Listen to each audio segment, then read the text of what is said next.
के अंदर बड़े बड़े आग के अंगार धधक रहे हैं। सोचा साधु की तीसरी बात भी काम आई। उसने एक बार फिर मन ही मन साधु का धन्यवाद किया और पास पड़ी एक टूटी हुई चारपाई पर लेट गया। थोड़ी देर पहले जो राजकुमार चैन की नींद लेने की सोच रहा था, अब नींद उसकी आंखों से कोसों दूर थी। अब तो उसे अपनी जान के लाले पड़े थे। सोचने लगा आज की रात बचना बहुत कठिन है। तभी ठग की छोटी बेटी मौका पाकर आई और कहने लगी, हे प्रिय, मैं तुम पर दिलोजान से न्यौछावर हूँ, परंतु आज की रात मेरे वश में कुछ नहीं है। आज की रात मेरी बड़ी बहन की बारी है। जिस तरह भी हो सके बस आज की रात मेरी बहन से अपने प्राण बचा लो, कल मेरी बारी है। हे स्वामी, मैं तुम्हारी दासी हूँ, मैं तुम्हें साफ बचा लूंगी। इतना कहकर ठग की छोटी बेटी चली गई। जब सब लोग खाना खा चुके तो ठग की बड़ी बेटी ऊपर बने कमरे में चली। सोचा अब तक तो पथिक जलकर राख बन चुका होगा, पर जैसे ही वो कमरे के अंदर आई और देखा कि पथिक तो बिल्कुल सही सलामत टूटी हुई चारपाई पर लेटा हुआ है, तो उसके क्रोध की कोई सीमा न रही। तुरंत उसने कटार निकाली और क्रोध से बोली, हे पथिक, या तो अपने चारों लाल मुझे अभी के अभी दे दे, वरना मैं तुझको मार डालूंगी। उसी समय महेंद्र गुप्त को साधु की चौथी बात याद आई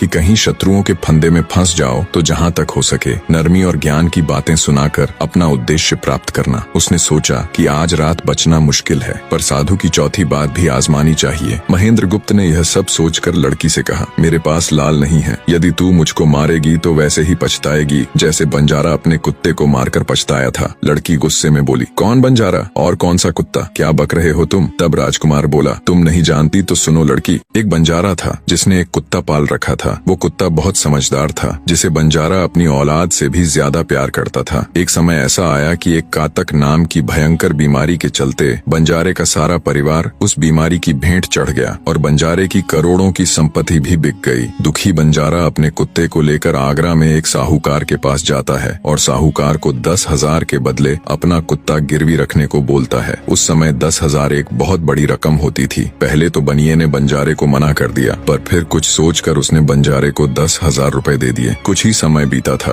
कि एक रात सेठ के घर डाकू घुस गए। बंजारे का कुत्ता सब हरकत देख रहा था। सोचा भौंकूंगा तो परिवार के सब लोग उठ जाएंगे और ये डाकू उनका भी कत्ल कर देंगे। वो चुपचाप बस उनको देखता रहा। जब डाकू सेठ के घर चोरी किए हुए धन को लेकर चल पड़े तो कुत्ता चुपचाप उनके पीछे पीछे हो लिया। सेठ के पास इतना धन था कि डाकू उसे निकाल तो लाए, पर अब उनसे वो लेकर चला भी नहीं जा रहा था। दिन भी निकलने के करीब हो चला था। डाकुओं ने सोच विचार कर उस धन को एक तालाब के अंदर छिपा दिया। सोचा बाद में आराम से निकाल ले जाएंगे। कुत्ता डाकुओं की सब करामात देख चुपचाप वापस घर चला गया। सुबह हुई तो सेठ के घर कोहराम मच गया। पता चला कि चोर सारा धन निकाल ले गए। सेठ का रो रो कर बुरा हाल था। आसपास के लोग उसे दिलासा दे रहे थे। सेठ ने रोते रोते कहा, मैंने सुना था बंजारे का कुत्ता बहुत समझदार है, पर ये नमक हराम तो एक बार भौंका तक नहीं। तभी बंजारे का कुत्ता उस सेठ की धोती पकड़कर खींचने लगा। कुत्ते की हरकत देख पास खड़े एक समझदार व्यक्ति ने सेठ से कहा, सेठ जी, ये कुत्ता कुछ कहना चाहता है, हमें इसकी सुननी चाहिए। और सभी लोग कुत्ते के पीछे पीछे हो लिए। सबको लेकर कुत्ता उसी तालाब के पास पहुंच गया जहां रात को डाकुओं ने सारा धन छिपाया था,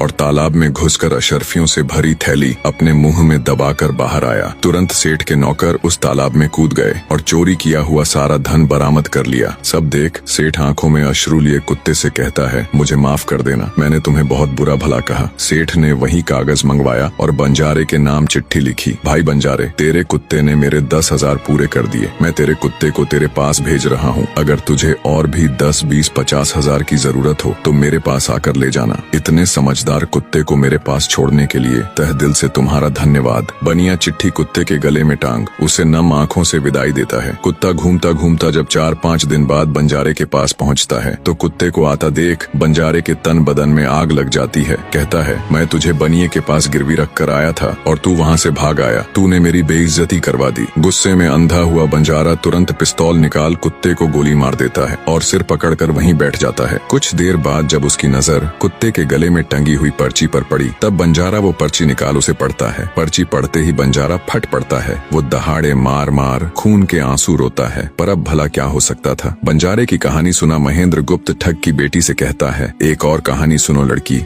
एक राजा के पास एक बहुत समझदार पढ़ाया हुआ तोता था। वह बड़ा चतुर था। एक दिन राजा तोते को अपने साथ गंगा स्नान को ले गया और उसको घाट पर बैठाकर स्वयं स्नान करने लगा। तभी तोते की नजर अमर फल पर पड़ी जो पास ही नदी में बहता हुआ आगे बढ़ा जा रहा था। वह उसको नदी से बाहर निकाल लाया और राजा के आने पर उसको वह अमर फल देता हुआ बोला, महाराज, यह अमर फल है, इसे खा लीजिए। राजा ने कहा, मैं अकेला अमर फल खाकर क्या करूंगा, अपने बाग में लगा दूंगा। जब इसमें फल लगेंगे तब सब कुटुंबियों को खिलाकर अमर कर दूंगा। गंगा स्नान से लौटकर राजा ने वह फल माली को देकर कहा, इस फल को बाग में लगा दो। थोड़े ही दिनों में पेड़ फल फूल गया, उसमें फल लगने लगे। एक दिन एक फल पककर पेड़ से गिरा तो उसे सांप ने सूंघ लिया, जिससे वह जहरीला हो गया। अनजान माली वह अमर फल लेकर राजा के पास आया। राजा फल को देखकर बहुत खुश हुआ और कुछ सोचकर वो फल पहले कुत्ते को खाने को दिया, क्योंकि राजा बड़ा नीतिवादी और विचारवान था। वह जानता था कि बिना सोचे समझे किसी भी वस्तु को खाना ठीक नहीं होता। राजा ने ज्यों ही वह फल कुत्ते को खिलाया, कुत्ता मर गया। यह देखकर राजा ने क्रोधित होकर अपने तोते से कहा, बेईमान तोते, तू हमें जहर देकर मारना चाहता था। ये कहकर राजा ने क्रोध में आकर तोते को मार डाला और माली से कहा, इस पेड़ के चारों ओर घेरा डाल दो, जिससे कोई इसका फल न खा सके। एक दिन उसी शहर में एक सास बहू में भीषण लड़ाई हुई। बुढ़िया घर से निकलकर कहने लगी, आज मैं राजा के बाग में जाकर जहर वाला फल खा लूंगी। ये कहकर वह बाग में आई और जैसे ही उसने फल तोड़कर खाया तो वह 16 वर्ष की युवती बन गई। जब राजा को यह समाचार मिला तो उसे सारा माजरा समझते देर न लगी। राजा को बड़ा दुख हुआ। वह कहने लगा,